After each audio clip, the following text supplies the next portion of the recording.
À l'hiver 1887, Scotland Yard scella un dossier qui devait rester classifié pendant plus de 90 ans. Ce dossier contenait les comptes rendus détaillés de 7 meurtres brutaux qui terrorisèrent le quartier huppé de Belgravia, à Londres, durant 8 mois. Chaque victime fut retrouvée avec une incision identique gravée sur la poitrine et des traces d'une substance inconnue qui laissait sur leur visage une expression figée de rire tordu. Ce qui rendait ces crimes particulièrement troublants n'était pas seulement leur nature méthodique, mais le fait que des témoins affirmèrent de façon constante avoir entendu des éclats de rire authentiques et résonnants provenant des demeures des victimes, plusieurs heures après que leur mort eût été officiellement constatée par le chirurgien de police. L'affaire fut brusquement close lorsque l'inspecteur principal, Edmund Harwick, disparut sans laisser de traces, ne laissant derrière lui qu'une note cryptique sur laquelle on pouvait lire « Le rire ne s'arrête jamais. Il vous suit jusque chez vous ». Avant de poursuivre l'histoire du mystère non résolu le plus glaçant de Londres, assurez-vous de vous abonner à notre chaîne et dites-nous dans les commentaires depuis quel pays ou quelle ville vous nous regardez. Des récits comme celui-ci nous rappellent que l'obscurité peut se tapir partout, dans les ombres de l'histoire. Ce que les autorités ont enterré n'était pas seulement la preuve de la méthodologie tordue d'un meurtrier, mais aussi celle de jusqu'où l'élite de la société victorienne était prête à aller pour protéger sa réputation, même si cela signifiait laisser un assassin se fondre librement dans les rues embrumées de la capitale de l'Empire. Londres, en 1887, était le cœur battant du plus grand empire que le monde ait jamais connu. Le jubilé d'or de la reine Victoria avait célébré cette année-là les 50 ans de son règne par de somptueux défilés le long du Mall et des festivités qui durèrent des semaines. La ville n'avait jamais semblé aussi prospère ni aussi puissante, son influence s'étendant des plantations de thé de Ceylan aux mines de diamants d'Afrique du Sud. Les lampadaires à gaz scintillaient le long des rues pavées comme des étoiles tombées sur terre, projetant des ombres mouvantes entre les grandes terrasses géorgiennes et les nouvelles demeures victoriennes qui abritaient l'aristocratie industrielle britannique. L'air même de Londres portait le poids de l'Empire. La douce fumée des feux de charbon se mêlait à la brise salée de la Tamise, au lointain fracas des fiacres sur les pavés et au bourdonnement incessant d'une ville qui ne dormait jamais vraiment. Le jour, les rues grouillaient de marchands, de commis et de domestiques pressés, leurs pas résonnant contre les façades de pierre claire d'édifices, semblant s'étirer à l'infini vers le ciel gris d'Angleterre. La nuit, la ville se transformait en quelque chose de bien plus mystérieux. Les rues éclairées au gaz formaient des îlots de lumière jaune, séparés par de vastes étendues d'ombre impénétrables. Belgravia était devenu le quartier le plus en vogue des familles nouvellement riches de Londres, un ensemble soigneusement planifié de maisons de ville en stuc blanc immaculé et de squares verdoyants, symbole de goût raffiné et de fortune considérable. Contrairement à l'ancienne aristocratie et ses domaines ancestraux à la campagne, ces familles étaient des barons du rail, des magnates du textile et des tycoons du transport maritime, enrichis par la révolution industrielle. Leurs maisons somptueuses, aux façades impeccables, balcons en fer forgé et jardins méticuleusement entretenus, étaient des monuments à la domination mondiale de la Grande-Bretagne. La famille Harrington contrôlait d'immenses filatures de coton à travers Manchester et le Lancashire. Leurs usines employaient des milliers d'ouvriers dont le labeur avait bâti la fortune familiale. Lord Charles Harrington, un homme à la stature imposante, à la barbe grisonnante et au regard perçant, avait acquis son manoir de Belgrave Square pour la somme astronomique de 12 000 livres sterling, un prix reflétant autant la grandeur de la propriété que le statut social qu'elle conférait. Lady Margaret Harrington, de 20 ans sa cadette, dotée d'une beauté raffinée née d'une vie de privilèges, organisait de fastueux dîners réunissant politiciens, hommes d'affaires et figures culturelles venues de tout l'Empire. La dynastie Cavendish avait amassé sa fortune grâce à l'importation de thé et d'opium depuis l'Extrême-Orient, leurs clippers sillonnant l'océan Indien, chargés de cargaisons précieuses qui remplissaient les entrepôts londoniens et leurs coffres familiaux.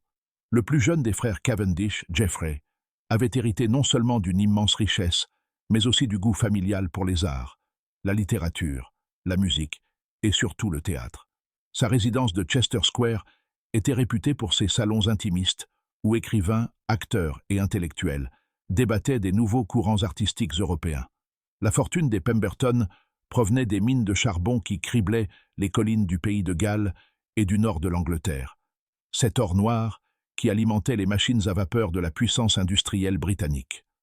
Lord William Pemberton, malgré ses origines modestes de fils de mineur, était devenu l'un des hommes d'affaires les plus respectés de Londres, sans jamais perdre complètement l'accent populaire qui le marquait comme un nouveau riche aux yeux de l'aristocratie établie. L'inspecteur Edmund Harwick de Scotland Yard patrouillait ces rues privilégiées depuis 15 ans. Il avait gravi les échelons depuis le rang de simple agent dans les quartiers dangereux de Whitechapel jusqu'à devenir l'un des détectives les plus respectés de la Metropolitan Police. À 45 ans, il possédait l'esprit méthodique d'un véritable gentleman victorien, formé dans une grammar school où il avait appris le latin et le grec en parallèle de son entraînement policier. Ses collègues le connaissaient comme un homme capable d'évoluer aisément parmi les classes supérieures lorsque le devoir l'exigeait, sans jamais oublier ses origines modestes de fils de forgeron du Hampshire. Grand, mince, aux cheveux prématurément grisonnants, il dégageait une autorité distinguée. Pourtant, ses mains restaient calleuses, vestiges de son enfance passée dans la forge paternelle. Ses yeux sombres portaient le regard calme d'un homme qui avait vu l'humanité dans ce qu'elle a de pire, tout en conservant assez d'optimisme pour croire que la justice pouvait encore triompher. Il vivait seul dans un logement modeste de Montague Street, près du British Museum, célibataire ayant entièrement consacré sa vie à son travail. Il trouvait compagnie dans les livres qui tapissaient son petit salon et lors de rares soirées passées au pub du quartier à discuter d'affaires criminelles avec ses collègues. L'automne 1887 fut particulièrement rude. Dès la première semaine d'octobre, le gel apparut dans Hyde Park, et d'épais brouillards jaunâtres montèrent de la Tamise pour s'abattre sur la ville comme une chape étouffante. Ce n'étaient pas les brumes romantiques de la poésie, mais les célèbres Pea Soupe, nés du mélange de la fumée de charbon et du brouillard naturel du fleuve. L'air chargé de fumée réduisait parfois la visibilité à quelques mètres, transformant les rues familières en paysages étrangers, où même les Londoniens de longue date perdèrent leur chemin. Les nuits les plus brumeuses, les lampes à gaz semblaient flotter dans le vide, comme des esprits désincarnés, leur lumière chétive créant plus d'ombre que de clarté. Le claquement des sabots de chevaux surgissait soudainement du brouillard, suivi de la silhouette fantomatique d'un fiacre apparaissant, puis disparaissant dans la pénombre. On disait que Jack l'Éventreur lui-même commencerait bientôt à tirer parti de ces brouillards dans l'East End, bien que ces meurtres ne surviendraient qu'un an plus tard. Pour l'heure, à Belgravia, les riches se sentaient en sécurité derrière leurs portes verrouillées et leurs domestiques enivrés, protégés par leur argent et leur position sociale des violences qui ravagèrent les quartiers pauvres. Ce sentiment de sécurité, fondé sur le privilège et le statut social, se révélerait fatalement illusoire. Car dans les rues embrumées du Londres victorien, la mort pouvait prendre n'importe quelle forme, même celle d'un rire résonnant dans l'obscurité, longtemps après que sa source eût été réduite au silence pour toujours. Le 15 octobre 1887, le cri qui brisa le silence de l'aube sur Belgrave Square venait de Lady Margaret Harrington. Elle était rentrée plus tôt d'un gala de charité au Royal Opera House et avait découvert sa porte d'entrée entr'ouverte, laissant le brouillard automnal s'engouffrer dans son hall de marbre comme des doigts fantomatiques explorant une tombe. Cette nuit-là, le brouillard était particulièrement dense, l'un de ces étouffants Pea Soupe londoniens qui transforment le familier en étranger. Les lampes à gaz autour du square formaient de petits bassins de lumière jaune maladive. Mais au-delà s'étendait un mur impénétrable de brume gris-vert qui semblait étouffer les sons et fausser les distances. Le fiacre de Lady Margaret avait dû avancer au pas, le cocher criant des avertissements aux autres véhicules invisibles dans la brume. Elle avait quitté l'opéra avant la fin, prétextant un mal de tête, alors qu'en réalité elle s'était lassée du spectacle. Une représentation interminable et soporifique de Wagner. Le gala de charité faisait partie de ses obligations sociales liées à sa position, permettant à l'élite londonienne de se montrer tout en offrant des contributions symboliques à de nobles causes. Elle portait sa plus belle robe de soie émeraude, celle qui mettait en valeur sa chevelure auburn et faisait briller ses yeux verts sous la lumière du gaz. Mais dès le deuxième acte, elle aspirait au confort de son salon et à une tasse de thé correctement préparée. Le trajet de retour à travers les rues noyées de brouillard avait duré presque 2 fois plus longtemps que d'habitude. Les repères familiers de Belgravia avaient disparu dans l'épaisse brume. Rue après rue, tout se ressemblait. Et même son cocher expérimenté avait dû s'arrêter à 2 reprises pour lire les plaques de rue à la lueur vacillante des lampes à gaz. Le brouillard semblait pressé contre les vitres du fiacre comme une entité vivante, et Lady Margaret se sentit reconnaissante pour la chaleur de sa cape en opéra et le son rassurant des sabots sur les pavés. Lorsqu'ils atteignirent enfin Belgrave Square, Lady Margaret remarqua immédiatement que quelque chose n'allait pas. La porte d'entrée de la maison de ville était entr'ouverte, laissant s'échapper dans le brouillard un rectangle de chaude lumière de gaz provenant du vestibule, comme une invitation dorée. C'était sans précédent. Madame Helena Whitfield, la gouvernante en chef, était connue dans toute la maison pour son respect rigoureux des règles de sécurité. En 23 années de service irréprochable, elle n'avait jamais laissé une porte déverrouillée, encore moins ouverte sur la nuit londonienne. La première pensée de Lady Margaret fut que Madame Whitfield avait peut-être été prise d'un malaise et avait besoin de soins médicaux immédiats. La gouvernante approchait de la soixantaine et montrait depuis quelque temps les signes de fatigue liés à l'âge et à une vie entière de labeur. La semaine précédente encore, elle avait semblé étrangement distraite, se parlant à elle-même plus souvent qu'à l'accoutumée pendant ses tâches quotidiennes. Les autres domestiques avaient mentionné l'avoir entendue engager ce qui ressemblait à des conversations animées dans des pièces vides. Lorsqu'on l'avait interrogée, Madame Whitfield s'était contentée de sourire en affirmant qu'elle s'exerçait à des exercices d'élocution. Alors que Lady Margaret montait les marches menant à la porte d'entrée, ses chaussons de soie du soir claquant doucement contre la pierre humide, elle appela à voix basse « Madame Whitfield, Helena, allez-vous bien ?» Le brouillard sembla engloutir sa voix, donnant à ses propres paroles une sonorité étrange et lointaine. Les becs de gaz du vestibule vacillèrent lorsque l'air nocturne s'engouffra par la porte ouverte, projetant des ombres dansantes sur le sol de marbre poli et sur les portraits au cadre doré qui tapissaient les murs.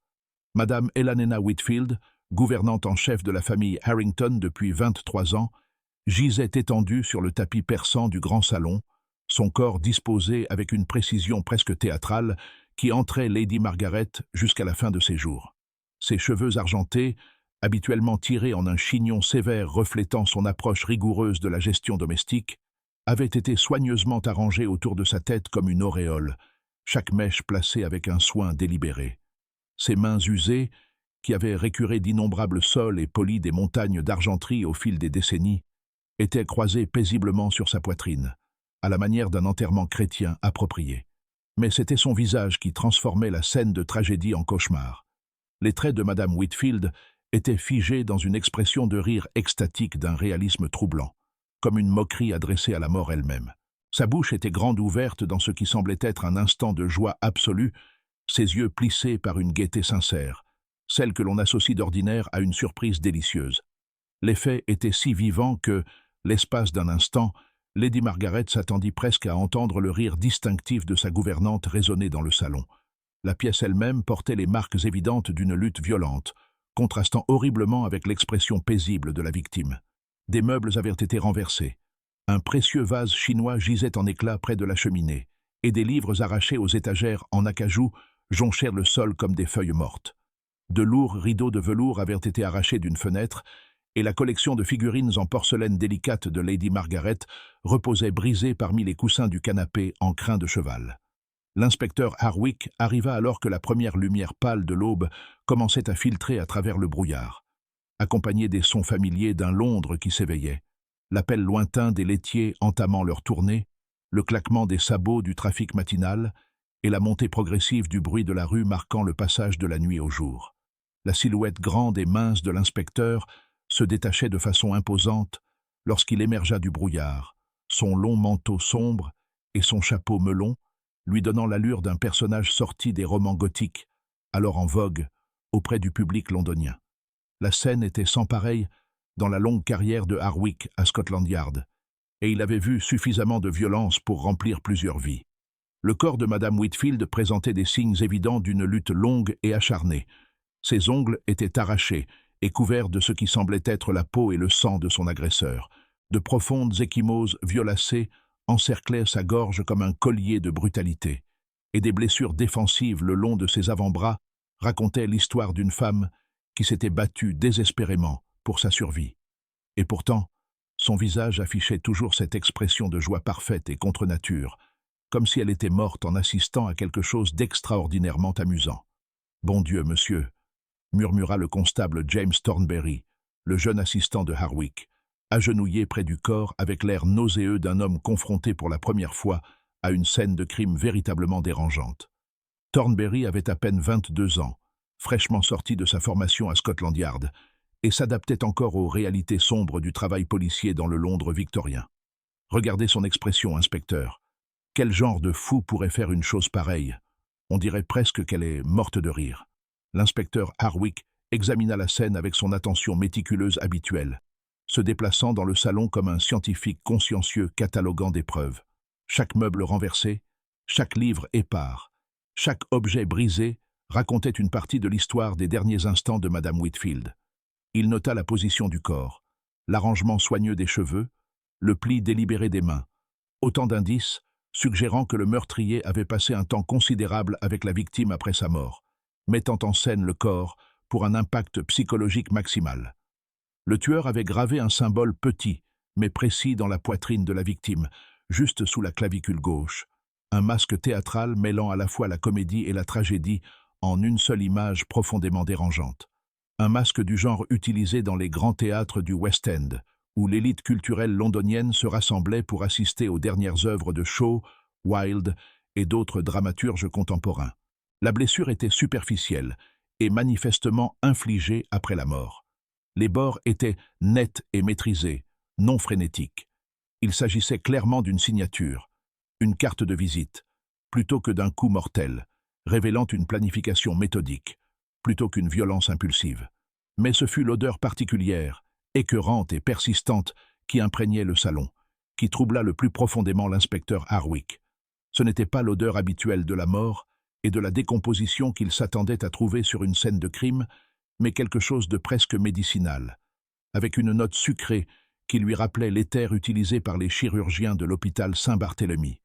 Pourtant, cette senteur était plus complexe, manifestement élaborée, composée de plusieurs couches chimiques suggérant une connaissance approfondie de la pharmacologie et de la chimie. Harwick avait déjà rencontré des odeurs similaires lors d'une affaire, 3 ans plus tôt, impliquant un médecin disgracié qui menait des expériences illégales avec des anesthésiants sur des patients de charité à l'hôpital royal de Bethléem. Cette affaire s'était soldée par le suicide du médecin et la destruction de ses recherches. Mais le souvenir de ces effluves étranges et sucrés était resté gravé dans l'esprit de Harwick comme un spectre importun. Cette fois, toutefois, c'était différent, plus sophistiqué, plus intentionnel. Cela suggérait quelqu'un possédant une connaissance avancée des composés chimiques et de leurs effets sur le corps humain. Lady Margaret Harrington, toujours enveloppée dans sa cape d'opéra et tremblante malgré la chaleur du feu de charbon qu'un domestique avait allumé à la hâte, ne put fournir que peu d'informations utiles sur les événements ayant précédé la découverte du corps. « Je suis rentrée du Royal Opera House peu après minuit », expliqua-t-elle de son accent cultivé, la voix à peine audible alors qu'elle s'efforçait de conserver le maintien attendu d'une femme de son rang. Nous assistions à un gala de charité, une représentation plutôt épouvantable du Ring de Wagner, pour être franche. J'ai prétexté un mal de tête et je suis parti plus tôt, vers 11 heures. Elle s'interrompit pour essuyer ses yeux avec un délicat mouchoir de dentelle brodé des armoiries familiales. Et la néna aurait dû être couchée depuis des heures. Elle était toujours si stricte avec son emploi du temps, se retirant chaque soir précisément à 10 heures, après avoir vérifié que toutes les portes étaient verrouillées et que les becs de gaz étaient correctement éteints. Elle était au service de notre famille depuis avant mon mariage avec Lord Charles, et jamais, en toutes ces années, elle ne s'était écartée de ses routines établies. Ce que Lady Margaret ne put expliquer, et ce qui deviendrait plus tard l'un des aspects les plus troublants de l'affaire, fut le détail étrange que plusieurs voisins mentionnèrent à l'inspecteur Harwick, à voix basse et avec nervosité, dans les jours suivants. Madame Gertrude Pembroke, qui vivait dans la maison directement en face du square, déclara avoir entendu le son indubitable du rire d'une femme provenant de la résidence Harrington, bien après 2 heures du matin, des heures après que le chirurgien de police eut établi l'heure du décès de Madame Whitfield, entre 11h30 et minuit. C'était la chose la plus étrange, inspecteur, expliqua Madame Pembroke lorsque Harwick lui rendit visite l'après-midi suivant. C'était une femme plantureuse d'une 60aine d'années, veuve d'un avocat prospère qui l'avait laissée confortablement installée à l'une des meilleures adresses de Belgravia. Je lisais dans mon salon.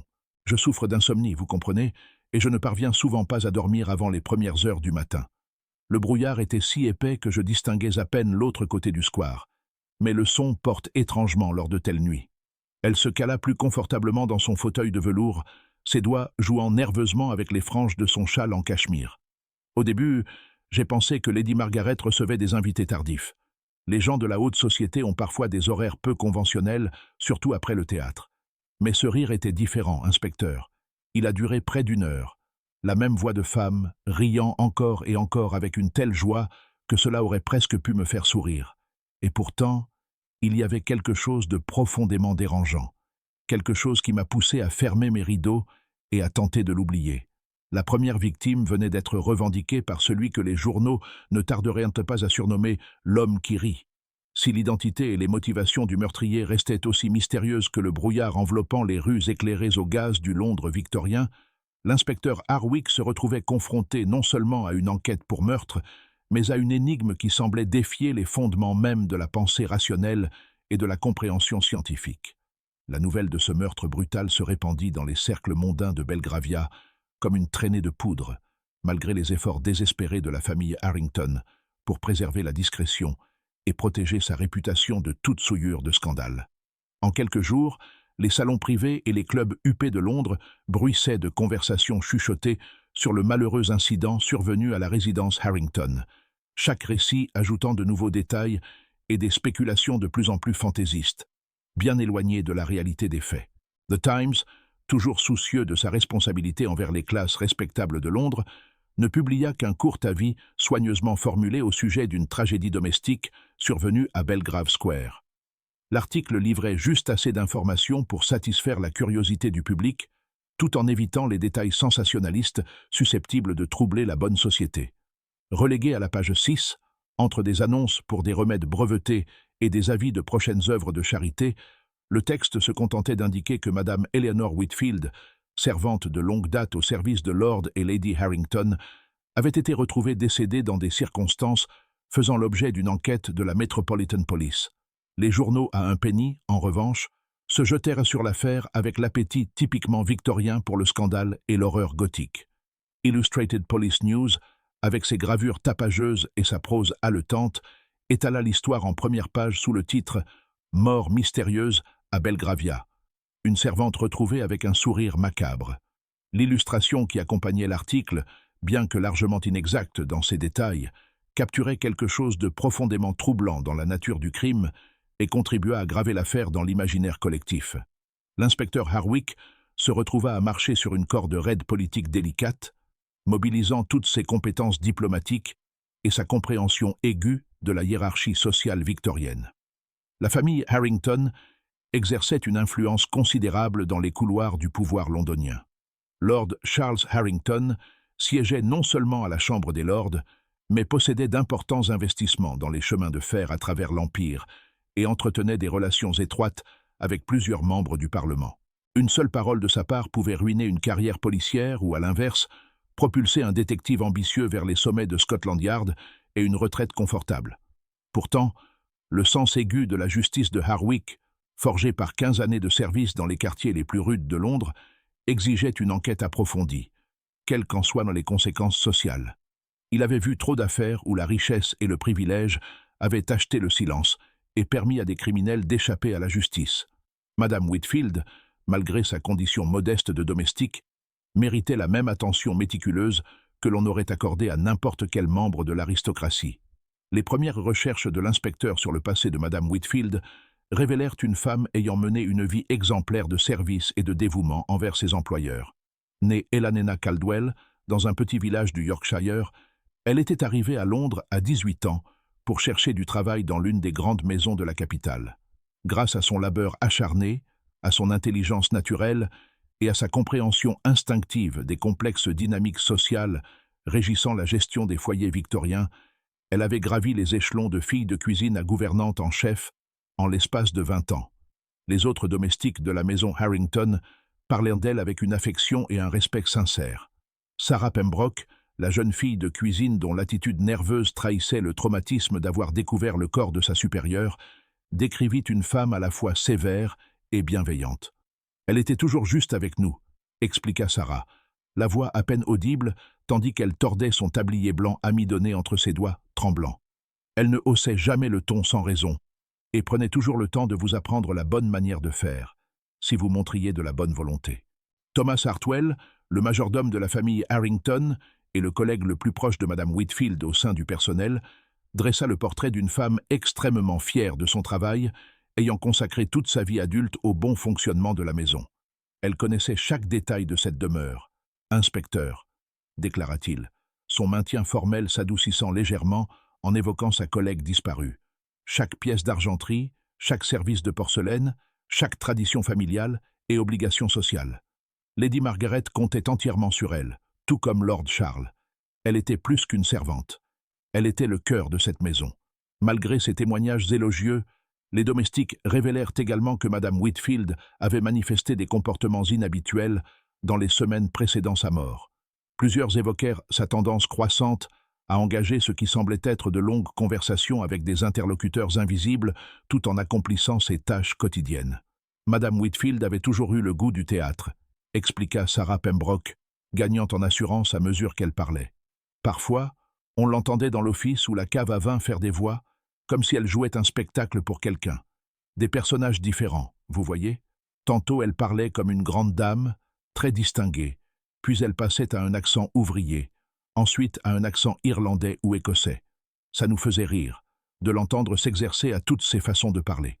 Cette dimension théâtrale intrigua profondément l'inspecteur Harwick, d'autant plus à la lumière du masque gravé sur la poitrine de la victime et de l'expression de joie figée sur son visage au moment de la mort. Il commençait à percevoir un motif, bien que sa signification lui échappât encore. L'intérêt de Madame Whitfield pour la représentation, sa pratique apparente de différents accents et personnages, et la signature choisie par le meurtrier, suggéraient tous un lien possible avec le monde du théâtre londonien. Harwick décida donc d'élargir son enquête au milieu théâtral de la capitale, en commençant par les grandes salles du West End, où l'élite culturelle londonienne se pressait pour assister aux dernières productions de dramaturges renommés comme Oscar Wilde, George Bernard Shaw, et une nouvelle génération d'auteurs réalistes qui bousculaient les sensibilités victoriennes par leurs portraits francs des problèmes sociaux. Le West End de 1887 formait une communauté soudée, où les rumeurs circulaient rapidement parmi les acteurs, régisseurs, directeurs et propriétaires de théâtre vivant de l'appétit de la société victorienne pour le drame. Le Lyceum Theatre, sous la direction du légendaire Henry Irving, était devenu le sommet de la réussite théâtrale londonienne, tandis que des salles plus récentes comme le Savoy Theatre expérimentaient l'éclairage électrique et d'autres innovations technologiques promettant de révolutionner l'expérience scénique. C'est au cours de ces investigations théâtrales que l'inspecteur Harwick entendit pour la première fois des murmures au sujet d'une figure mystérieuse fréquentant aussi bien les music halls que les théâtres dits sérieux, un gentleman élégamment vêtu, toujours seul, ne parlant à personne, mais parfois aperçu riant avec une intensité si déplacée qu'elle mettait profondément mal à l'aise les autres spectateurs. Plusieurs directeurs de théâtre rapportèrent des plaintes du public concernant les réactions étranges de cet individu, notamment lors de scènes de mort, de tragédie ou de fortes charges émotionnelles. Il me donnait des frissons. Il y avait quelque chose de profondément malsain chez lui, confia Albert Grimby, directeur du Lyceum Theatre, tandis qu'il guidait l'inspecteur Harwick à travers la salle vide par un après-midi gris de novembre. Le vaste auditorium, dépouillé de son faste habituel, paraissait presque fantomatique sous la lumière pâle filtrant par les hautes fenêtres. Ce gentleman, et c'en était clairement un, à en juger par sa tenue et son maintien, s'est installé dans la même loge 3 soirs consécutifs pendant notre représentation de Macbeth. Chaque fois qu'un personnage mourait sur scène, chaque fois que Lady Macbeth entamait l'une de ses scènes de folie, il se mettait à rire. Pas un petit rire discret, ni un applaudissement poli, mais de véritables éclats de rire qui résonnaient dans tout le théâtre. Grimby s'interrompit, visiblement troublé par le souvenir, même plusieurs semaines après. Les autres spectateurs ont commencé à se plaindre, disant que cela gâchait leur plaisir. M. Irving lui-même l'a remarqué depuis la scène et en a été fort contrarié. Nous avons finalement dû demander à ce monsieur de ne pas revenir. Il a pris la demande avec un étonnant sens de l'humour, disant qu'il comprenait parfaitement et nous complimentant sur notre représentation authentique de l'absurdité de la mortalité. Ce sont ces mots exacts, inspecteur, pas vraiment ce qu'on s'attend à entendre d'un spectateur ordinaire. Pourtant, lorsque Harwick pressa les directeurs et employés de théâtre de lui fournir des descriptions détaillées de cet homme mystérieux, les témoignages variaient considérablement et se contredisaient parfois, laissant penser soit à plusieurs individus différents, soit à une seule personne dotée d'un talent remarquable pour modifier son apparence. Certains se souvenaient d'un homme grand, aux cheveux sombres et à la moustache imposante, dans le style prisé des officiers militaires, tandis que d'autres évoquaient un individu plus petit, rasé de près, au teint pâle de savant ou de professionnel. Les seuls éléments constants à travers tous les témoignages étaient que ce mystérieux spectateur portait toujours des vêtements de soirée coûteux, le désignant clairement comme un membre des classes supérieures, qu'il semblait posséder une connaissance intime de chaque représentation, comme s'il avait assisté aux répétitions ou étudié les textes à l'avance, et qu'il manifestait cette tendance profondément troublante à rire à des moments où toute personne normale ressentirait de la tristesse, de la peur ou une tension dramatique. 3 semaines après le meurtre de Madame Whitfield, alors que le brouillard londonien s'épaississait à l'approche de l'hiver et que les lampes à gaz semblaient lutter avec une ardeur désespérée contre l'obscurité grandissante, le tueur frappa de nouveau. Cette fois, la victime fut M. Geoffrey Cavendish, le cadet de la dynastie d'importateurs de thé, retrouvé mort dans son bureau privé à Chester Square dans des circonstances à la fois similaires et nettement différentes du premier meurtre. La découverte fut faite par le valet de M. Cavendish, un jeune homme nerveux nommé William Hartley, employé par le gentleman depuis moins de 6 mois.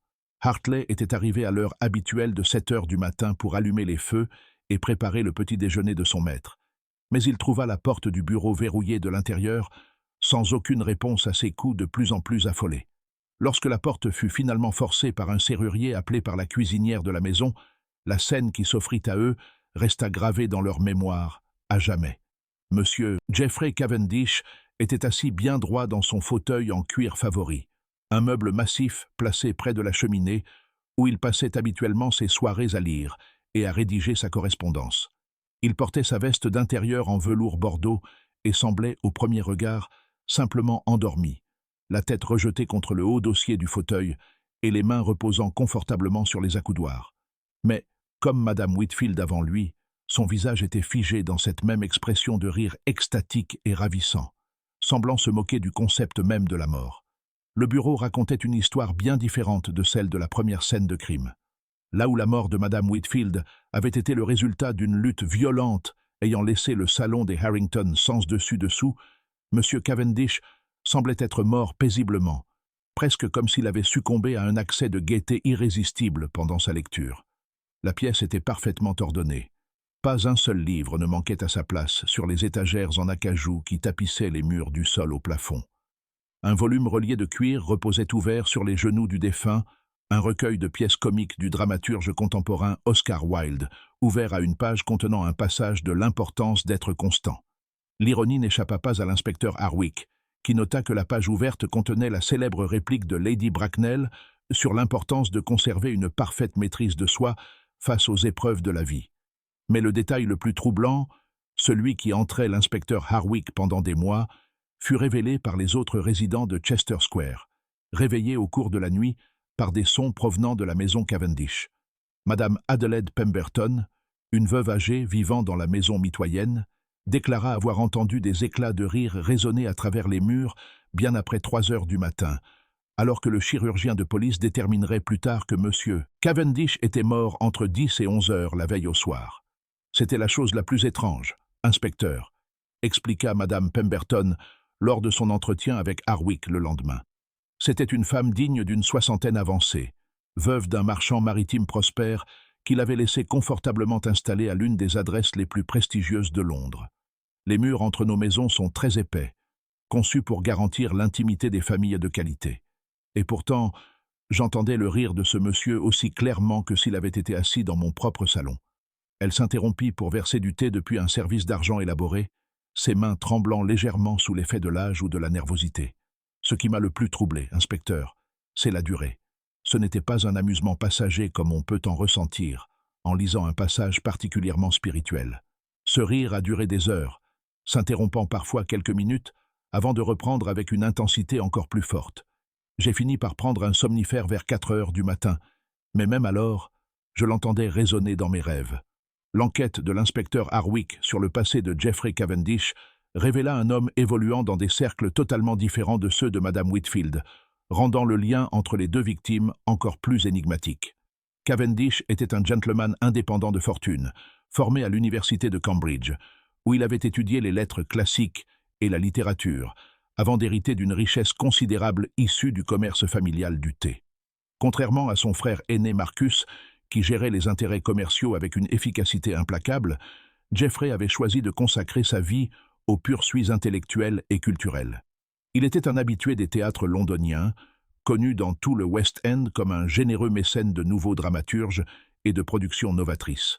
Sa résidence de Chester Square était célèbre dans les cercles culturels de Londres pour ses salons intimistes où écrivains, acteurs, critiques et intellectuels se réunissaient 2 fois par semaine afin de débattre des derniers mouvements artistiques venus d'Europe. Oscar Wilde lui-même y avait été un invité régulier, tout comme George Bernard Shaw, le dramaturge irlandais controversé, dont les œuvres réalistes défiaient les sensibilités victoriennes par leur représentation sans phare des problèmes sociaux. Cavendish ne s'était jamais marié, préférant consacrer son existence à la quête du savoir et de l'expérience esthétique. Sa bibliothèque privée comptait plus de 3000 volumes, couvrant des sujets allant de la littérature classique aux traités scientifiques les plus récents sur la psychologie et le comportement humain. Il était particulièrement connu pour son intérêt marqué envers le domaine émergent de la psychologie, notamment les théories explorant le lien entre les états mentaux et leur expression physique. Le lien entre Madame Whitfield et Monsieur Cavendish demeurait insaisissable, malgré les efforts de plus en plus désespérés de l'inspecteur Harwick pour trouver un terrain commun entre les victimes. Elle était une femme de la classe ouvrière ayant passé sa vie au service des autres, tandis que lui était un gentleman cultivé évoluant parmi l'élite culturelle londonienne. Leurs mondes sociaux se croisaient rarement, et pourtant tous deux avaient été tués par la même main méthodique, laissée avec cette expression obsédante de joie, et tous deux avaient, d'une manière ou d'une autre, continué à rire des heures après leur mort. Ce fut le constable Thornbury, toujours désireux de faire ses preuves malgré son malaise face aux scènes de violence, qui fit la découverte décisive. Lors d'une fouille minutieuse du bureau de Cavendish, sous la supervision de l'inspecteur Harwick, le jeune policier remarqua que le panneau de bois situé derrière le large bureau semblait légèrement décellé. Une inspection plus poussée révéla un compartiment secret contenant une collection d'objets jetant une lumière entièrement nouvelle sur l'enquête. Dans cet espace dissimulé se trouvait un petit journal relié de cuir, dont les pages, couvertes de l'écriture précise de Jeffrey Cavendish, documentaient son obsession grandissante pour ce qu'il appelait l'expression authentique de l'émotion humaine. Les entrées, s'étalant sur les 6 mois précédents, révélaient un homme de plus en plus fasciné par l'idée que la plupart des expressions émotionnelles humaines n'étaient que des performances sociales, destinées à répondre aux attentes de la société victorienne, plutôt que de véritables manifestations de l'expérience intérieure. 3 juin 1887, une entrée particulièrement révélatrice indiquait « Assistez ce soir au dîner des Pemberton. Observez la gouvernante de Madame Harrington, une femme dotée d'une sensibilité théâtrale remarquable. En servant le potage, elle manifesta ce qui semblait être un amusement authentique face à l'histoire racontée par Lady Pemberton au sujet de ses difficultés avec sa nouvelle cuisinière. Contrairement au rire poli et contenu des invités, la réaction de cette femme paraissait entièrement sincère, non filtrée par les conventions sociales. Il serait des plus intéressants d'étudier ces réactions dans des circonstances plus contrôlées. Une autre entrée, datée de seulement 2 semaines avant la mort de Cavendish, était encore plus inquiétante, et prit contact avec le docteur H au sujet des expériences que nous avons évoquées. Il a accepté de collaborer à notre recherche sur l'induction chimique d'états émotionnels authentiques. Les composés préliminaires montrent des résultats remarquables, capables de court-circuiter le conditionnement social qui réprime les réactions humaines véritables.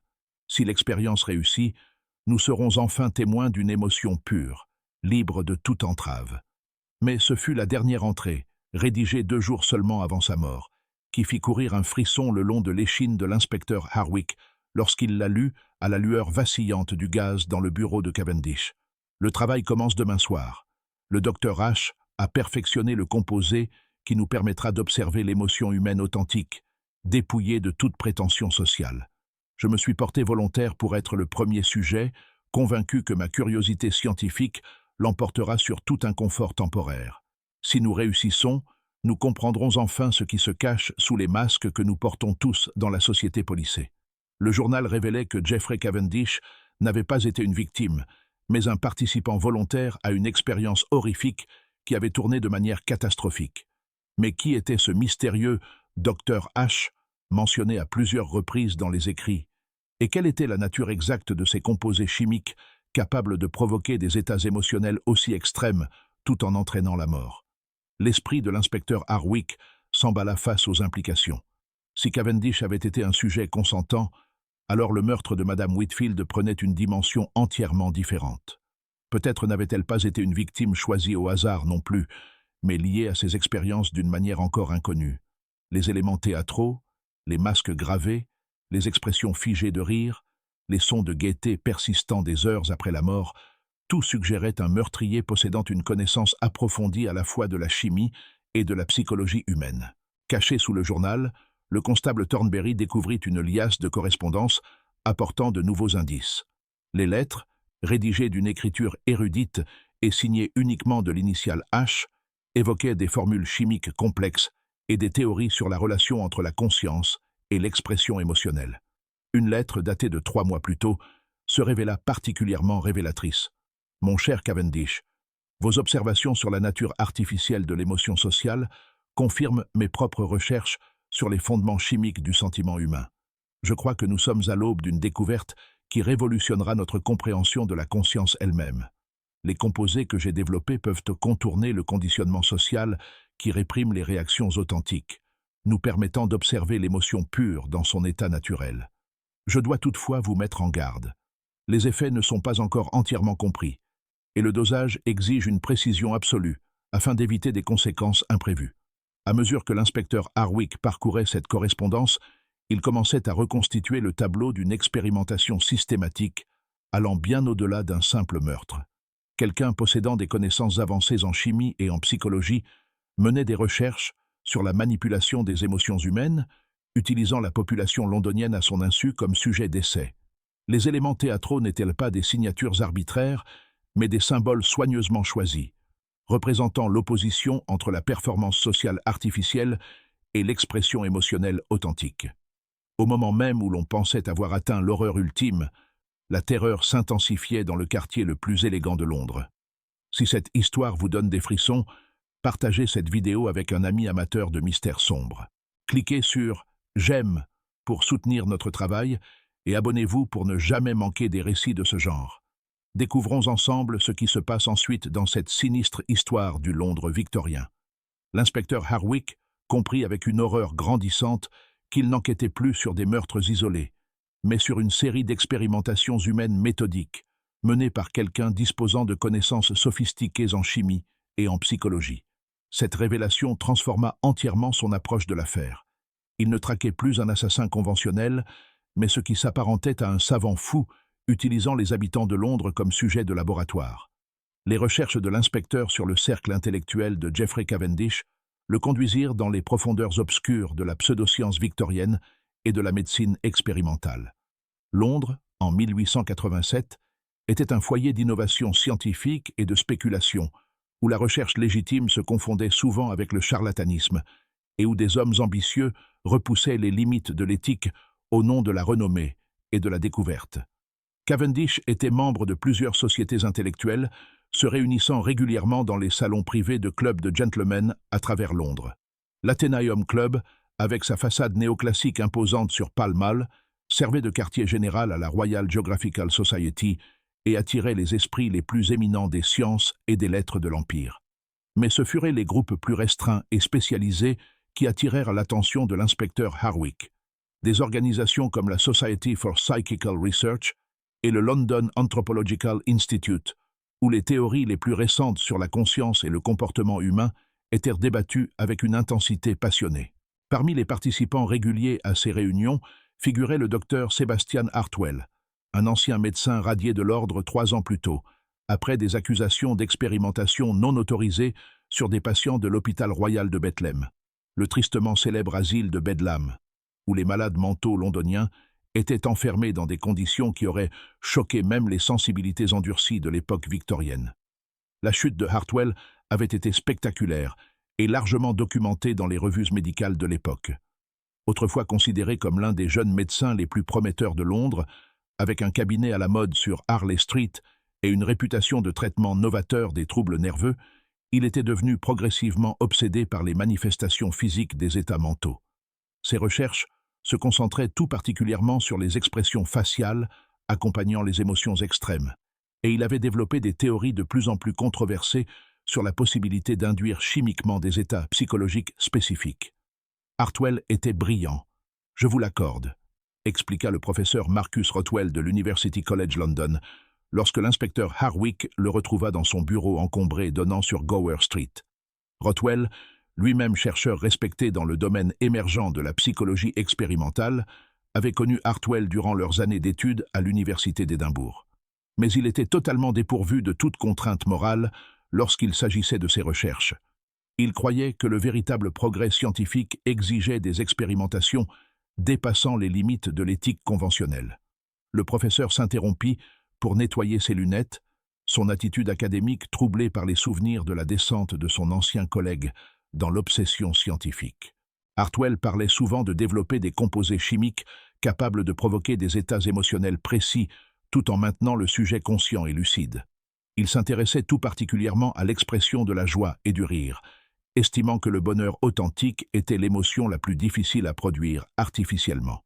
Son objectif était de créer ce qu'il appelait une expérience émotionnelle pure, dépouillée de tout conditionnement social et de tout contrôle conscient.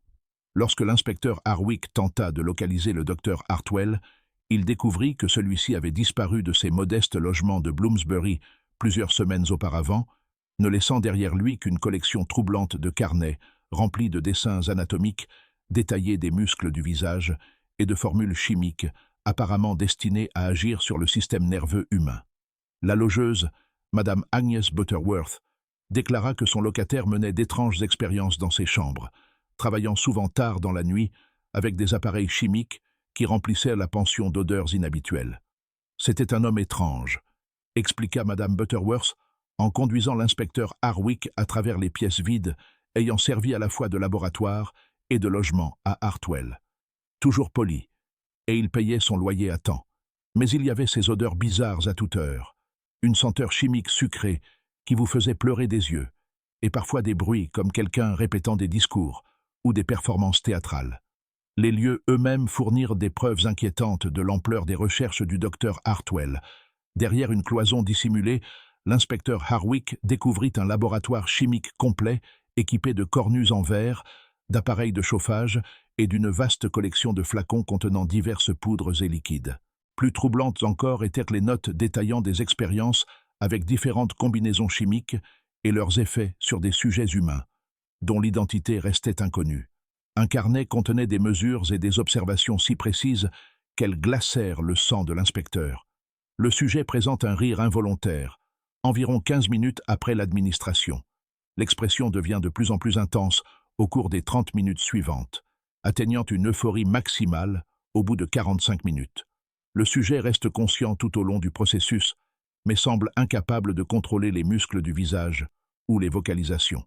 L'effet persiste environ 6 heures après la cessation des fonctions vitales, ce qui suggère que le composé agit sur le système nerveux à un niveau fondamental. Le sentiment d'urgence de l'inspecteur s'intensifia lorsqu'il apprit que plusieurs autres membres de l'élite de Belgravia avaient signalé des incidents inquiétants au cours des derniers jours. Lady Victoria Pemberton, la veuve vivant près de la résidence Cavendish, avait découvert des preuves évidentes qu'une personne s'était introduite chez elle pendant son absence la semaine précédente. Bien que rien n'eût été volé, plusieurs objets avaient été déplacés et réorganisés d'une manière suggérant une fouille méthodique. C'était profondément troublant, inspecteur, expliqua Lady Pemberton en servant le thé dans son élégant salon du matin donnant sur Chester Square. Je suis rentré après avoir rendu visite à ma sœur à Brighton, et j'ai constaté que quelqu'un avait fouillé mes papiers privés. Rien ne manquait, comprenez-vous, mais mon bureau avait été inspecté, et ma correspondance personnelle lue. Le plus inquiétant, c'est que plusieurs livres de ma bibliothèque avaient disparu, uniquement des ouvrages traitant de la performance théâtrale et de l'expression des émotions. Lord Hamilton Fairfax, dont le manoir d'Eaton Square abritait l'une des plus belles bibliothèques privées de Londres, signala un incident similaire. Son bureau avait été forcé et fouillé, mais l'intrus avait fait preuve d'une sélectivité remarquable. L'individu semblait savoir exactement ce qu'il cherchait, expliqua Lord Fairfax à l'inspecteur Harwick. Il a ignoré des éditions originales précieuses et des manuscrits rares qui auraient valu une fortune à n'importe quel voleur ordinaire. À la place, il n'a pris que des livres traitant de psychologie, d'anatomie et de performance théâtrale. Un comportement des plus étranges pour un cambrioleur. Mais ce fut l'expérience de Madame Charlotte Bramwell qui fournit la preuve la plus glaçante de l'approche méthodique du tueur. Veuve d'un notaire prospère, Madame Bramwell vivait seule, hormis son personnel, dans une grande maison de ville sur Belgrave Square, juste en face de la résidence Harrington, où le premier meurtre avait eu lieu. Depuis 2 semaines, elle avait remarqué un gentleman élégamment vêtu, observant sa maison depuis les ombres de l'autre côté de la rue, disparaissant systématiquement dès qu'elle tentait de l'observer de plus près. Il semblait étudier la maison. « Inspecteur », expliqua-t-elle, la voix tremblante d'une peur contenue. Pas comme un cambrioleur ordinaire cherchant une occasion, mais plutôt comme quelqu'un procédant à des observations minutieuses dans un but précis. J'ai commencé à me sentir comme un spécimen examiné sous un microscope. La description que fit Madame Bramwell de son mystérieux observateur correspondait à plusieurs témoignages fournis par des directeurs de théâtre au sujet de cet étrange spectateur qui riait de manière inappropriée durant les représentations dramatiques. Un homme grand, élégamment vêtu, avec le maintien d'un intellectuel, mais dont le comportement comportait quelque chose de profondément troublant, sans que l'on puisse identifier précisément ce qui mettait les gens mal à l'aise. L'inspecteur Harwick réalisa alors que toutes ces personnes, Lady Pemberton, Lord Fairfax et Madame Bramwell, partageaient un lien essentiel qui lui glaça le sang. Chacune avait assisté à la même série de conférences sur la science de l'expression humaine, données par le docteur Sebastian Hartwell à la Royal Institution plus tôt dans l'année, avant que ses recherches ne soient révélées et que son autorisation d'exercer la médecine ne lui soit retirée. Le schéma devint encore plus sinistre lorsque Harwick découvrit que Madame Whitfield et Geoffrey Cavendish avaient eux aussi assisté à ces mêmes conférences. Madame Whitfield, malgré sa condition de domestique, avait d'une manière ou d'une autre réussi à accéder à ces présentations scientifiques, tandis que Cavendish était un participant assidu, engageant souvent le conférencier dans de longues discussions après chaque séance. Les conférences avaient été annoncées comme une exploration des dernières avancées scientifiques concernant l'émotion humaine et ses manifestations physiques, attirant un public issu de l'élite intellectuelle et culturelle londonienne. Le docteur Hartwell y avait exposé ses théories sur l'émotion authentique par opposition à l'émotion artificielle, affirmant que la plupart des sentiments humains n'étaient que des performances sociales, plutôt que de véritables états psychologiques. Selon les comptes rendus parus dans la presse, le docteur Hartwell se montrait particulièrement convaincant lorsqu'il soutenait que la compréhension scientifique réelle de la nature humaine exigeait l'étude de l'émotion dans sa forme pure, non filtrée.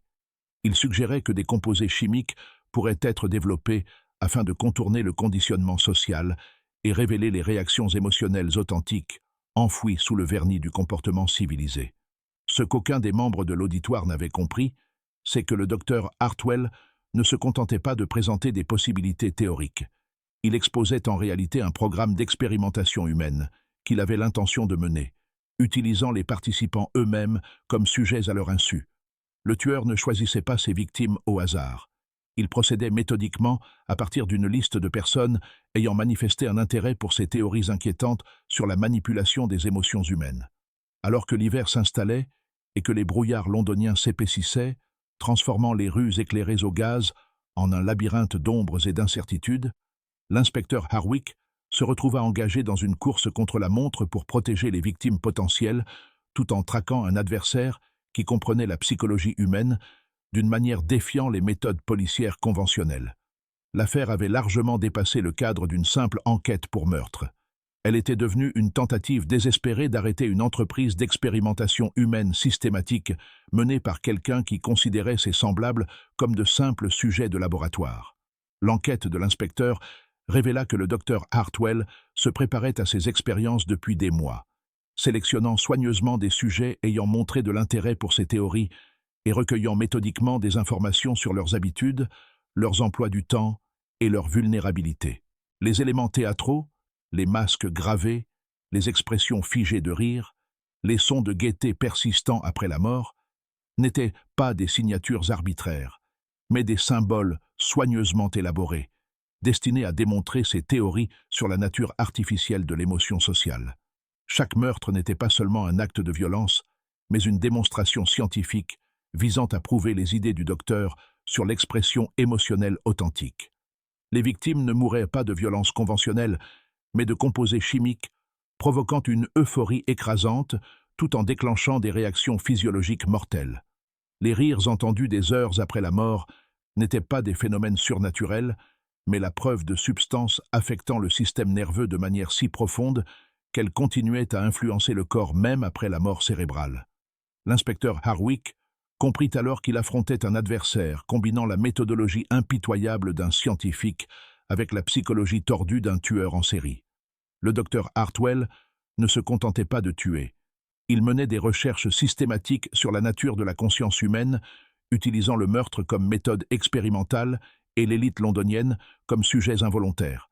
La percée décisive qui allait enfin mener l'inspecteur Harwick jusqu'à sa proie vint d'une source inattendue. Un jeune étudiant en médecine, nommé Thomas Whitmore, qui avait assisté aux conférences du docteur Hartwell et s'inquiétait de plus en plus de l'orientation prise par les recherches de l'ancien médecin. Whitmore avait d'abord été fasciné par les théories de Hartwell sur l'authenticité émotionnelle, et s'était même porté volontaire pour participer à ce qu'il croyait être des expériences psychologiques inoffensives. « Je pensais que nous menions des recherches scientifiques légitimes », expliqua Whitmore, lorsqu'il trouva enfin le courage de contacter Scotland Yard après avoir lu le récit du meurtre de Cavendish dans les journaux du matin. Le docteur Hartwell parlait avec éloquence de faire progresser notre compréhension de la conscience humaine, et j'étais honoré d'être invité à participer à son travail. Mais à mesure que les expériences avançaient, j'ai commencé à comprendre que nous franchissions des limites éthiques qu'aucun scientifique responsable ne devrait dépasser. Le témoignage du jeune homme révéla toute l'ampleur de l'opération du docteur Hartwell. Depuis un laboratoire clandestin installé dans le sous-sol d'un entrepôt abandonné près des docks de Londres, l'ancien médecin développait des composés chimiques de plus en plus sophistiqués destinés à manipuler l'émotion humaine et la conscience. Son objectif ultime était de créer ce qu'il appelait une expérience émotionnelle pure, des états affectifs si intenses et authentiques qu'ils transcendaient le conditionnement social régissant le comportement humain normal. Il avait mis au point plusieurs formules différentes, poursuivit Whitmore, la voix tremblante en évoquant l'horreur de ce qu'il avait vu. Certaines induisaient une terreur écrasante, d'autres plongeaient les sujets dans une mélancolie profonde. Mais sa plus grande réussite était le composé provoquant une euphorie incontrôlable. Il l'appelait son « essence de joie » et prétendait qu'elle révélait la véritable nature du bonheur humain en éliminant toutes les contraintes artificielles. La description que fit Whitmore du laboratoire correspondait à l'équipement chimique découvert par l'inspecteur Harwick dans les logements abandonnés de Hartwell, mais à une échelle bien plus vaste. L'installation souterraine contenait suffisamment de matériel pour produire des composés chimiques en quantités importantes, ainsi que des registres détaillés d'expériences menées sur des dizaines de sujets au cours de plusieurs mois. La plupart des premiers sujets étaient des volontaires issus des écoles de médecine et des hospices, expliqua Whitmore. Le docteur Hartwell les avait convaincus qu'ils participaient à des recherches légitimes destinées à faire progresser la science et à bénéficier potentiellement à l'humanité. Beaucoup étaient désespérés par les modestes rémunérations qu'il offrait et faisaient confiance à ses titres de médecin. Aucun ne comprenait la véritable nature de ce à quoi il consentait. Mais à mesure que les expériences de Hartwell devenaient plus extrêmes et dangereuses, il avait été contraint de chercher des sujets non consentants parmi la population plus aisée de Londres. Les participants à ces conférences à la Royal Institution représentèrent la combinaison idéale de curiosité intellectuelle et de vulnérabilité sociale. Des individus instruits, capables d'apprécier la portée scientifique de ces travaux, tout en possédant le statut social garantissant que leur mort attirerait l'attention des autorités. Whitmore se souvenait que Hartwell parlait souvent de la nécessité de démontrer ses théories à la communauté scientifique dans son ensemble. Il croyait qu'en menant ses expériences sur des membres éminents de la société, il forcerait l'establishment médical à reconnaître l'importance de ses recherches. Chaque mort était conçue comme une démonstration scientifique et comme un défi lancé aux conceptions traditionnelles de la conscience humaine. La révélation que le docteur Hartwell utilisait le meurtre comme forme de publication scientifique horrifia l'inspecteur Harwick, mais elle lui fournit également des informations cruciales sur l'endroit où le tueur pouvait se trouver. Whitmore avait livré des indications précises menant au laboratoire de l'entrepôt, ainsi que des renseignements sur les habitudes et l'emploi du temps de Hartwell. Par une soirée embrumée de la fin décembre, alors que l'épais brouillard jaune de la Tamise réduisait la visibilité à quelques mètres et que le son lointain des cornes de navires résonnait lugubrement sur l'eau, l'inspecteur Harwick reçut le message qu'il attendait autant qu'il redoutait. Un gamin des rues livra à son logement une enveloppe élégante contenant une invitation rédigée de la main cultivée et reconnaissable du docteur Hartwell. « Mon cher inspecteur Harwick, votre enquête a été des plus minutieuses et professionnelles, bien que je craigne que vous n'ayez fondamentalement mal compris la nature de mon travail. Je ne suis pas un criminel ordinaire, mais un scientifique poursuivant un savoir qui révolutionnera notre compréhension de la conscience humaine. Si vous souhaitez assister à l'aboutissement de mes recherches et comprendre la véritable portée de ce que j'ai accompli, je vous invite à me rejoindre ce soir à minuit, au théâtre Adelphi. Venez seul, et préparez-vous à observer l'expression la plus authentique de l'émotion humaine jamais enregistrée par la science. Votre enquête s'achève ce soir, tout comme votre compréhension limitée de ce que signifie être véritablement humain. » L'inspecteur Harwick comprit sans le moindre doute qu'il s'agissait d'un piège, conçu pour faire de lui le dernier sujet des expériences horrifiques du docteur Hartwell. Mais 3 mois d'enquête infructueuse ne lui laissaient que peu d'alternatives, et son sens du devoir exigeait qu'il affronte les dangers à venir afin d'empêcher de nouveaux meurtres.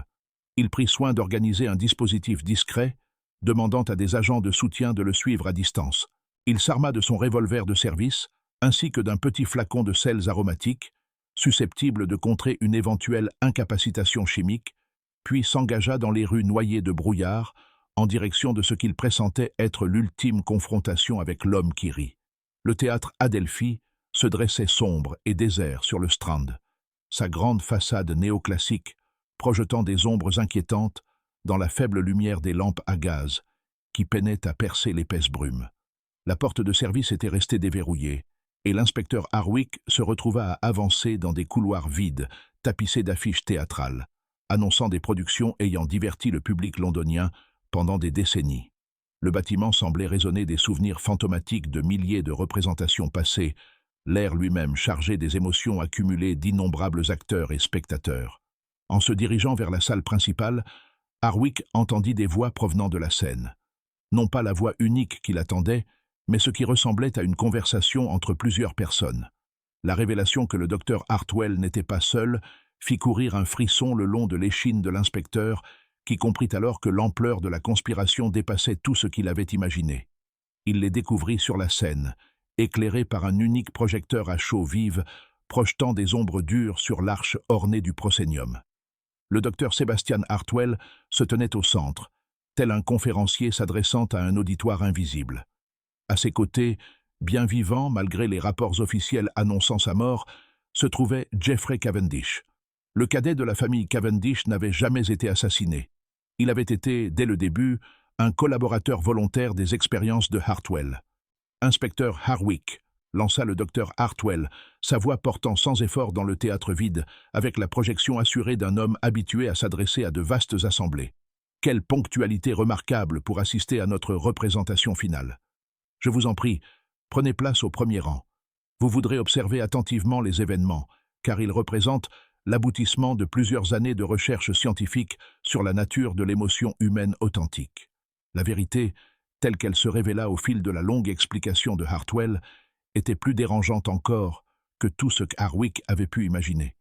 L'ancien médecin et Geoffrey Cavendish collaborèrent depuis plus de 2 ans à un vaste programme d'expérimentation humaine destiné à créer et étudier de véritables états émotionnels dans des conditions de laboratoire. Ce qui avait commencé comme des discussions théoriques sur la nature artificielle de l'émotion sociale avait progressivement évolué en meurtre systématique déguisé en recherche scientifique.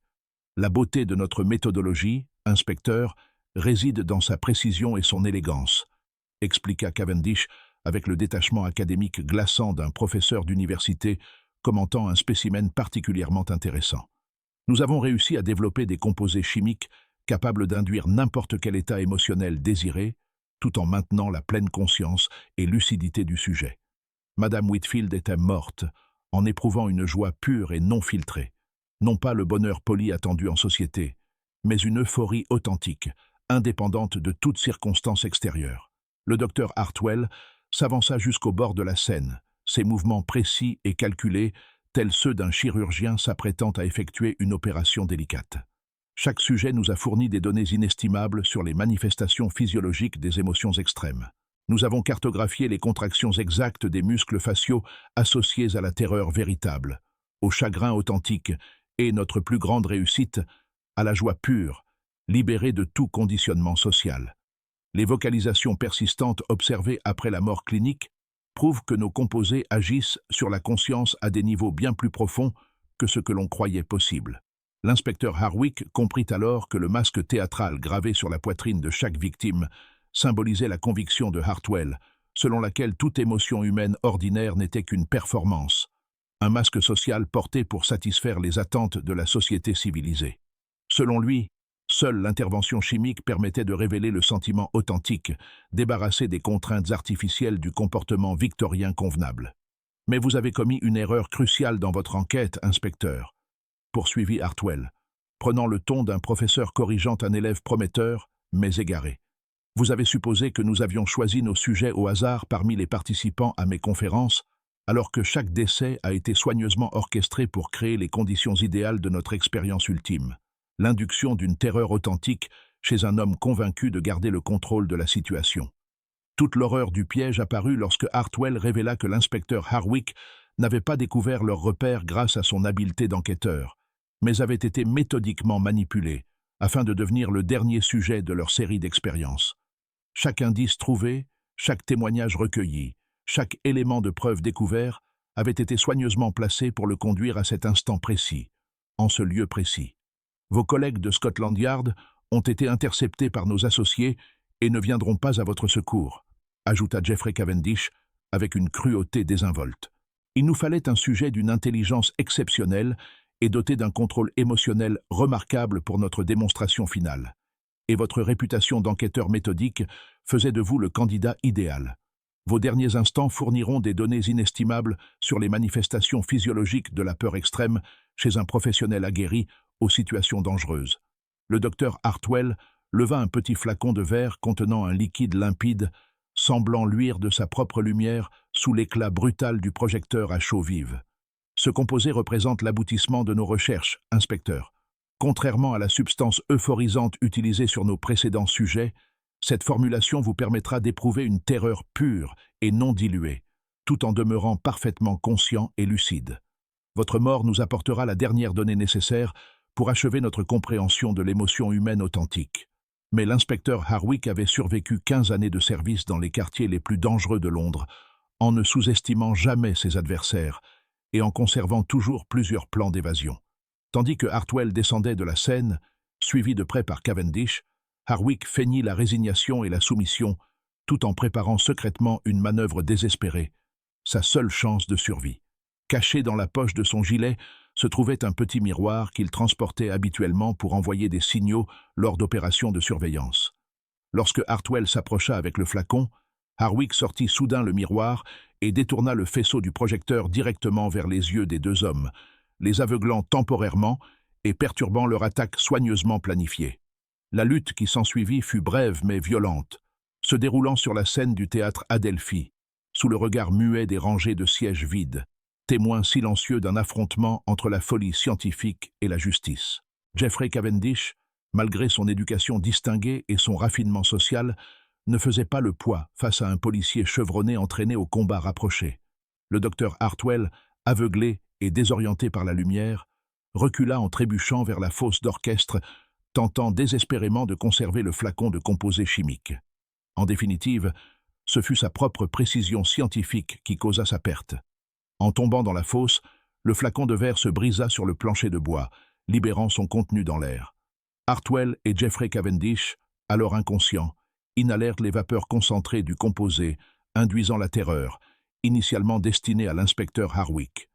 L'arrestation du docteur Sebastian Hartwell et de Jeffrey Cavendish, suivie de l'enquête approfondie sur leur réseau de complices et de victimes, provoqua une onde de choc dans les milieux scientifiques, médicaux et mondains du Londres victorien, dont les répercussions se feraient sentir pendant des décennies. Le procès, tenu à l'Old Bailey au printemps 1888, devint l'une des procédures judiciaires les plus sensationnelles de l'époque. Il révéla l'ampleur totale de leurs expérimentations conjointes et la manière méthodique dont ils avaient manipulé à la fois victimes et enquêteurs dans leur quête pervertie de compréhension de la conscience humaine. Les audiences, présidées par le juge Hawkins et suivies par des représentants de tous les grands journaux londoniens, exposèrent au grand jour les détails terrifiants de ce qui serait connu sous le nom des meurtres de l'homme qui rit. Les composés chimiques du docteur Hartwell se révélèrent bien plus sophistiqués que quiconque ne l'avait soupçonné, représentant un niveau de connaissance pharmacologique en avance de plusieurs décennies sur la médecine contemporaine. Travaillant avec du matériel volé ou acheté auprès d'hôpitaux, d'universités et de fournisseurs chimiques londoniens, Hartwell avait créé ce que la science moderne reconnaîtrait comme des précurseurs de drogues psychoactives, capables d'induire des états émotionnels spécifiques, tout en altérant simultanément le contrôle moteur et les fonctions cognitives. Les notes de laboratoire présentées comme pièces à conviction lors du procès révélèrent une expérimentation systématique sur des sujets humains, violant tous les principes de l'éthique médicale et de la décence humaine. L'accusation, menée par Sir Charles Russell, dressa le portrait de deux hommes instruits ayant utilisé leur intelligence et leur position sociale pour commettre des meurtres méthodiques sous le couvert de la recherche scientifique. Ces accusés, déclara Sir Charles dans son réquisitoire d'ouverture, représentaient la forme la plus dangereuse de criminalité, celle de ceux qui dissimulent leurs intentions malveillantes derrière le langage respectable de l'enquête scientifique et du progrès intellectuel. Le rôle de Jeffrey Cavendish dans la conspiration s'avéra tout aussi crucial et bien plus étendu qu'on ne l'avait d'abord soupçonné. Sa position sociale et ses ressources financières avaient fourni l'infrastructure nécessaire aux expériences du docteur Hartwell. Ses relations au sein des cercles culturels et intellectuels londoniens leur avaient permis d'identifier et de sélectionner des victimes appropriées, tandis que sa mort simulée avait été rendue possible grâce à une combinaison sophistiquée de manipulation chimique et de mise en scène théâtrale, capable de tromper même des chirurgiens de police expérimentés. Le procès révéla que les deux hommes collaboraient depuis près de 3 ans, ayant commencé par des discussions théoriques sur la nature de l'émotion humaine, avant de basculer progressivement vers une expérimentation systématique sur des êtres humains. Leurs premières victimes provenaient des populations les plus vulnérables de Londres, étudiants en médecine désespérés par le manque d'argent, pensionnaires des hospices sans attache familiale et marginaux dont la disparition n'aurait attiré aucune attention officielle. À mesure que leurs expériences devenaient plus sophistiquées et que leur assurance grandissait, ils commencèrent à cibler des membres des classes supérieures londoniennes ayant assisté aux conférences du docteur Hartwell sur l'émotion humaine. Ces victimes représentaient à la fois des défis intellectuels et des démonstrations publiques de leurs théories destinées à forcer la communauté scientifique à reconnaître l'importance de leurs travaux. Les composés chimiques développés par le docteur Hartwell furent étudiés en profondeur par des chimistes gouvernementaux et des chercheurs médicaux, bien que les résultats complets de ces analyses aient été classifiés et scellés dans des archives d'État. Certains historiens suggèrent que ces premières recherches sur des substances psychoactives influencèrent ultérieurement des applications militaires et de renseignement, notamment durant la guerre des Boers et au-delà. Les documents officiels concernant de tels usages demeurent classifiés à ce jour. Le docteur Hartwell, quant à lui, subit des dommages irréversibles à la suite de l'exposition à son propre composé, induisant la terreur lors de la confrontation finale au théâtre Adelphi. Les vapeurs concentrées qu'il avait inhalées provoquèrent un traumatisme psychologique permanent, le laissant dans un état de peur constante et écrasante qu'aucun traitement médical ne parvint à soulager. Durant le procès, il fut souvent incapable de témoigner de manière cohérente, sombrant régulièrement dans des crises de panique incontrôlables, qui nécessitaient son évacuation de la salle d'audience. Jeffrey Cavendish subit une exposition similaire aux composés chimiques, mais sembla s'en remettre plus complètement, bien qu'il présentât des épisodes récurrents de panique et d'anxiété, suggérant des séquelles psychologiques durables. Son témoignage lors du procès fournit des informations cruciales sur l'ampleur et la méthodologie des expériences, sans qu'il manifeste le moindre remords pour les souffrances infligées. L'affaire marqua un tournant dans les méthodes d'enquête criminelle, démontrant la nécessité pour la police de comprendre non seulement les motivations criminelles classiques, mais aussi la manière dont le savoir scientifique pouvait être perverti à des fins malveillantes. L'approche méthodique de l'inspecteur Harwick et sa volonté de suivre des pistes au sein des milieux intellectuels londoniens devinrent un modèle pour les enquêtes futures, impliquant des criminels instruits, utilisant leur position sociale pour commettre des crimes sophistiqués. L'inspecteur Harwick fut promu inspecteur principal à l'issue de l'affaire. Bien que cette expérience laissât des traces durables sur sa vie personnelle et professionnelle, il devint l'un des principaux experts de Scotland Yard en matière d'affaires, impliquant des éléments scientifiques ou médicaux. Il fut régulièrement consulté par d'autres forces de police à travers l'Empire lorsqu'elles étaient confrontées à des crimes nécessitant des connaissances spécialisées. Il n'oublia jamais la leçon apprise lors de son affrontement avec le docteur Hartwell. Les monstres les plus dangereux portent souvent le visage de citoyens instruits et respectables qui justifient leurs actes par des appels au progrès scientifique et à l'avancement intellectuel. Ces enquêtes ultérieures portèrent fréquemment sur des professionnels ayant utilisé leur expertise pour commettre des crimes qu'aucun criminel ordinaire n'aurait pu concevoir ni exécuter. Le théâtre Adelphi, où s'était déroulée la confrontation finale, fit l'objet d'importants travaux de rénovation après l'affaire. Les ouvriers y découvrirent des chambres dissimulées sous la Seine, où le docteur Hartwell avait entreposé du matériel chimique et mené des expériences préliminaires. Parmi les objets retrouvés figuraient des notes détaillant chaque meurtre, des plans concernant des victimes futures qui ne furent jamais prises, ainsi que des correspondances avec des associés dans d'autres villes, suggérant l'existence d'expérimentations similaires ailleurs. Le plus inquiétant fut la découverte d'une liste exhaustive contenant les noms de plus de 50 personnalités londoniennes, sélectionnées comme sujets potentiels pour de futures expériences. On y trouvait des membres du Parlement, des juges, des professeurs d'université, des hommes d'affaires prospères et des figures culturelles dont la mort aurait provoqué une onde de choc à travers la société britannique. Seule l'intervention réussie de l'inspecteur Harwick empêcha ce qui aurait pu devenir une campagne systématique de terreur visant l'élite intellectuelle et sociale de Londres. Le laboratoire de l'entrepôt près des docks de Londres révéla également des preuves d'expérience menées sur des dizaines de victimes dont l'identité ne fut jamais totalement établie. Des restes humains découverts dans des bains d'acide et des cuves chimiques suggéraient que le docteur Hartwell et ses complices menèrent leurs recherches depuis bien plus longtemps qu'on ne l'avait initialement cru. Certaines preuves indiquant des activités expérimentales remontant à près de 5 ans. L'ampleur complète de leur réseau de complices ne fut jamais entièrement révélée, malgré les enquêtes approfondies menées par Scotland Yard et d'autres agences gouvernementales. Plusieurs individus liés à l'affaire disparurent avant de pouvoir être arrêtés, laissant supposer que la conspiration s'étendait bien au-delà de Londres, et peut-être même à d'autres pays, où des programmes expérimentaux similaires auraient été mis en place. Le docteur Sebastian Hartwell fut condamné à mort par pendaison, peine ensuite commuée en réclusion à perpétuité à l'asile criminel de Broadmoor, en raison de son incapacité mentale manifeste, résultant de l'exposition à ses propres composés chimiques. Il mourut en détention moins de 2 ans plus tard, dans des circonstances jamais totalement élucidées, bien que les dossiers médicaux pénitentiaires indiquent que son état de terreur permanente provoqua une défaillance cardiovasculaire complète. Geoffrey Cavendish fut condamné à la réclusion à perpétuité avec travaux forcés à la prison de Pentonville, où il fut affecté à des tâches manuelles telles que la fabrication de sacs postaux, un contraste brutal avec sa vie antérieure de richesse et de privilèges. Les archives pénitentiaires indiquent qu'il s'adapta très mal à l'incarcération, souffrant de cauchemars récurrents et de crises de panique, nécessitant fréquemment une intervention médicale.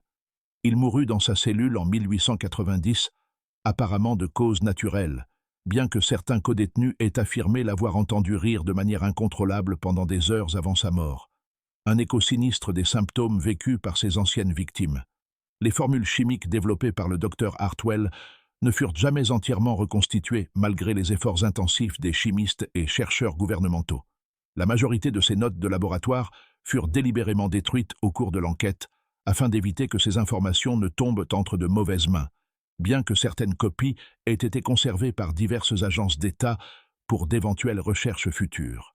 L'affaire des meurtres de l'homme qui rit devint un avertissement durable sur les dangers de l'expérimentation scientifique non réglementée et sur la capacité des individus instruits à justifier des crimes atroces au nom du progrès intellectuel. Elle influença l'élaboration de nouvelles réglementations encadrant la recherche médicale et contribua à l'émergence de lignes directrices éthiques qui évolueraient plus tard vers les normes modernes de l'expérimentation humaine. Les méthodes d'enquête de l'inspecteur Harwick furent étudiées et imitées par les forces de police à travers l'Empire britannique et au-delà, participant au développement des techniques modernes d'investigation criminelle, mettant l'accent sur la compréhension de la psychologie et de la méthodologie des criminels instruits.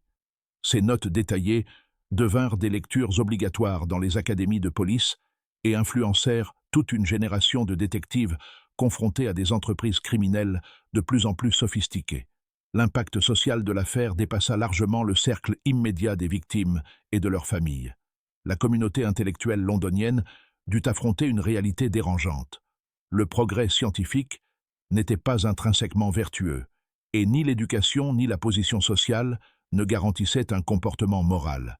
L'affaire contribua à une méfiance croissante envers la recherche scientifique non encadrée et renforça le soutien du public à un contrôle accru des expérimentations médicales et psychologiques. Ce mystère nous montre comment la foi aveugle de l'ère victorienne dans le progrès scientifique put créer un climat où des individus instruits se sentirent autorisés à traiter des vies humaines comme de simples objets d'expérimentation.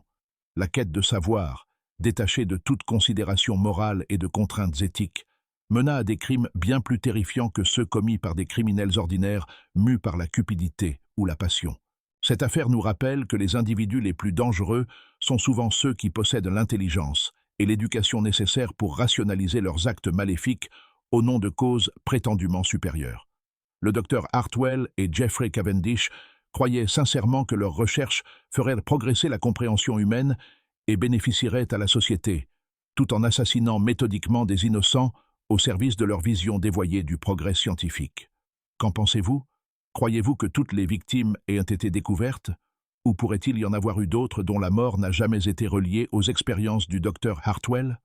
La nature systématique de leurs recherches et les indices d'un réseau de complices plus vaste suggèrent que l'ampleur réelle de leurs crimes pourrait ne jamais être totalement connue. Partagez vos réflexions dans les commentaires ci-dessous. Si vous avez apprécié ce récit glaçant issu des rues éclairées au gaz du Londres de 1887 et souhaitez découvrir d'autres histoires d'horreur historiques, abonnez-vous à la chaîne, activez la cloche de notification et partagez cette vidéo avec quelqu'un qui aime les mystères du passé. Le monde embrumé du Londres victorien recèle encore bien des secrets à dévoiler, et nous continuerons d'explorer les recoins les plus sombres de l'histoire, là où la science et la folie se sont entremêlées d'une manière qui nous hante encore aujourd'hui. À très bientôt dans la prochaine vidéo.